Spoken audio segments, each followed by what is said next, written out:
Sprejem državnega prostorskega načrta za brežiško hidroelektrarno do 30. junija in za mokriško hidroelektrarno do 31. decembra je ogrožen, izpostavlja predsednik odbora.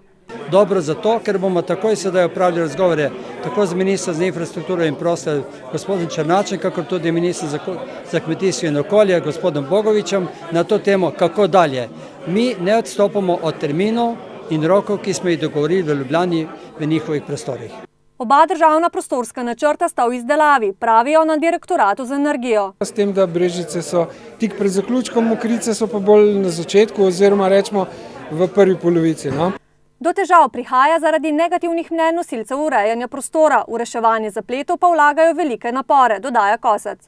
Ti roki so dosegljivi. To je bilo danes, dejansko nismo na seji čitali pogojev, ampak je bilo dovolj jasno povedano, da tudi december 2012 za hidroelektrarno Mokrice je dosegljiv, ampak pod enimi 13-14 pogoji, ki so sestavni del tega terminskega plana.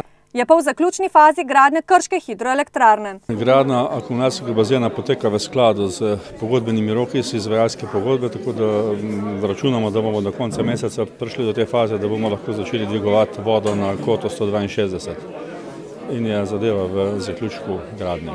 Zdaj pač čakamo na to, kdaj bo možno dvigniti vodo v akumulacijskem bazenu in takoj zatem pričnemo z testiranje. Testiranja trajajo približno 6 mesecev, odvisno od pretoka vode, ker moramo pač testirati elektrarne pri vseh pogojih, tako da nekako okvirni rok je 6 mesecev do tehničnega pregleda. Hidroelektrarna naj bi poskusno začela obratovati v začetku naslednjega leta.